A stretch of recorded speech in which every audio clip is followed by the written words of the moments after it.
Sabda TV. Bu Fatih, gimana kabar? Siap, alhamdulillah. Baik, Kang Syam. Udah dengar kabar belum? Yang mana nih? Pak D, sohib kita, tanggal 2 Sabtu nanti katanya mau nikah. Alhamdulillah, Masya Allah. Akhirnya ketemu jodohnya juga. Kemarin kita nazar. Oh gitu. Iya. Oh, yang kemarin Ana nggak ikut itu ya? Kira-kira antum kapan nyusulnya? Kalau Ana, walau alam ya. Nyusulnya insya Allah. Doainnya aja. Masya Allah. Gimana? Itu kemarin persiapannya gimana? Udah sesuai? Iya, pas di Bandung sempat Ustadz telepon kan. Katanya jangan masuk sama-sama ke rumahnya dulu gitu, iya. Takut ini ya, bingung yang mana. Nggak ngerti mana pengantin calonnya kan. Tapi sebenarnya yang bener gimana sih kalau tata cara nikah yang bener sih? Nah itu, coba tanya Ustadz langsung kali ya. Ustadz, mohon nasihatnya nih Ustadz buat teman-teman ikhwan kita nih yang baru mau menikah. Itu sebaiknya tata cara atau langkah-langkah sesuai sunnahnya itu seperti apa sih Ustadz? Ya tentu pertama, kalau memang sudah ada calon, yang pertama adalah yaitu melihat. Nazar ya. Rasulullah bersabda, "Unzur ilaiha." Lihat calon kamu itu, kata Rasulullah SAW. Berarti itu disyariatkan nazar. Cuma perselisihan para ulama yang boleh dilihat dari wanita ini apa. Kalau jumhur mengatakan wajah dan telapak tangan.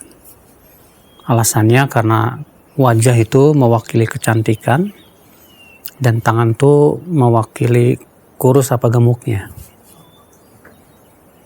Sementara sebagian ulama, dan itu yang dirajihkan oleh Syekh Said Sabiq dalam fikih sunnah, demikian pula Syekh Albani rahimahullah, bahwa yang dibolehkan itu rambut dan yang biasa terlihat di depan mahramnya, seperti rambut, leher, lengan, betis, ya yang sehari-hari. Berdasarkan hadis Jabir, bahwa Jabir ingin menikahi seorang wanita, lalu Jabir berkata, "Fakuntu atatabba'u," dan aku berusaha untuk melihat ia di rumahnya. Maksudnya ya tentu sesuai yang biasa terlihat di rumahnya, seperti itu, di depan mahram-mahramnya. Artinya boleh melihat rambutnya.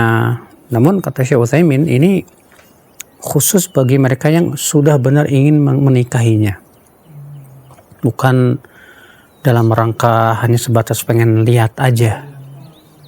Maka kalau tujuannya hanya sebatas pengen lihat aja, ini hukumnya haram.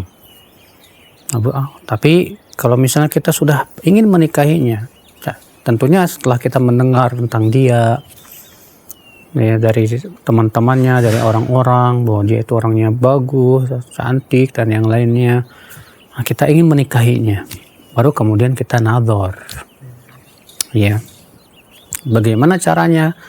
Caranya dengan kita datang ke rumah orang tuanya, ya, harus bersama mahramnya. Sebagaimana halnya Rasulullah SAW menyuruh Sa'ad bin Abi Waqqas untuk datang ke rumah orang tuanya, ya, melihat. Nah, kita lihat, dia pun melihat kita. Sebatas kita lihat, wah, senang, ya, hati kita juga, wah, pokoknya istilahnya ser-seran lah gitu. Senang di hati kita, dia juga senang, oke. Udah. Iya. Kemudian dilanjut dengan, kalau memang dua-duanya sudah cocok, dua-duanya mau, dilanjut dengan khitbah. Itu melamar. Iya. Nah, kalau di Indonesia ini acara melamar biasanya disertai dengan bawa-bawaan. Bawa macam-macam lah. Seserahan gitu Ustaz. Seserahan lah gitu ya. Itu boleh-boleh saja karena itu sifatnya memang adat istiadat.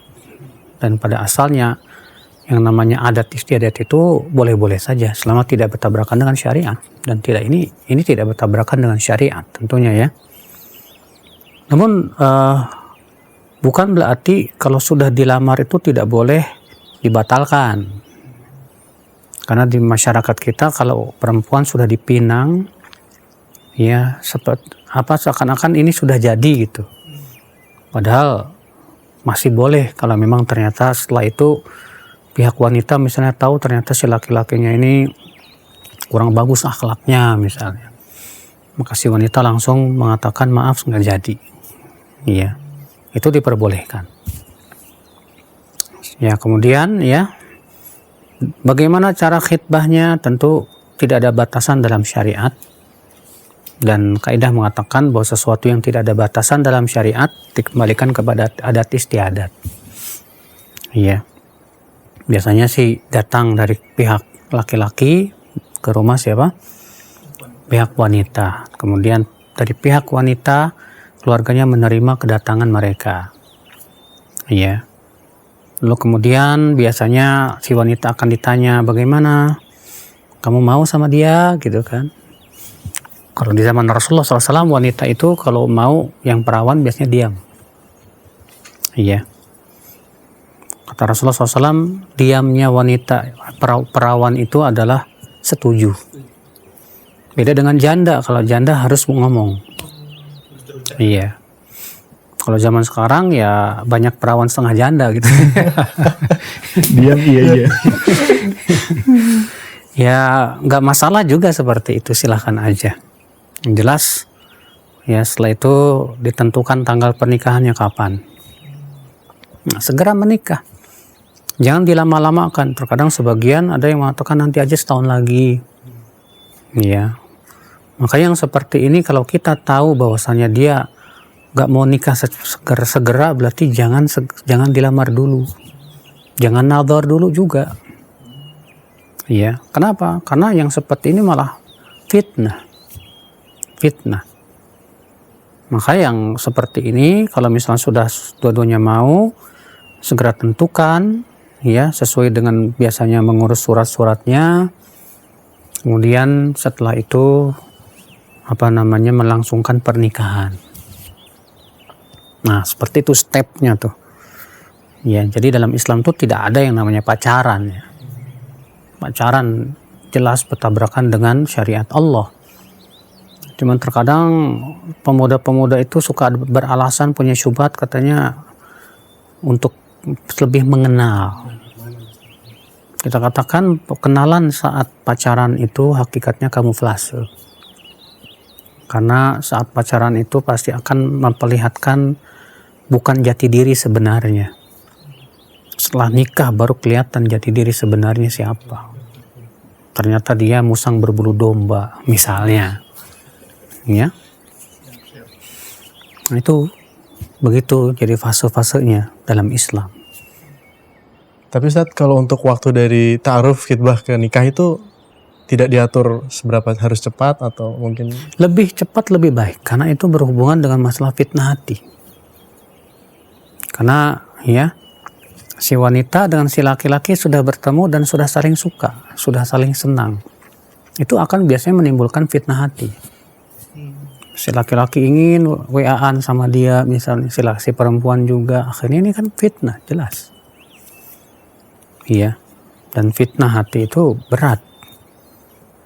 Ya, bisa mengganggu aktivitas ibadah, bisa mengganggu zikir, karena selalu mikirkan terbayang-bayang lah. Istilahnya kalau ngelihat semangka gitu ya, ingat apanya gitu. Tapi kalau kemarin ya, lama dari nazar itu ada ketentuannya nggak sih? Lama melihatnya gitu? Ya pokoknya setelah nazar, misalnya dua-duanya udah cocok, boleh. Kalau misalnya terkadang sebagian akhwat itu untuk melihat ikhwan malu gitu. Nah itu ya maksudnya. Sehingga minta diulangi lagi boleh. Oh gitu. Atau misalnya si ikhwan minta diulang lagi karena kemarin misalnya Belum cukup. gelap, misalnya malam-malam Oh iya. melihatnya. Ya, jadi pengen diulangi lagi di waktu siang supaya kelihatan begitu.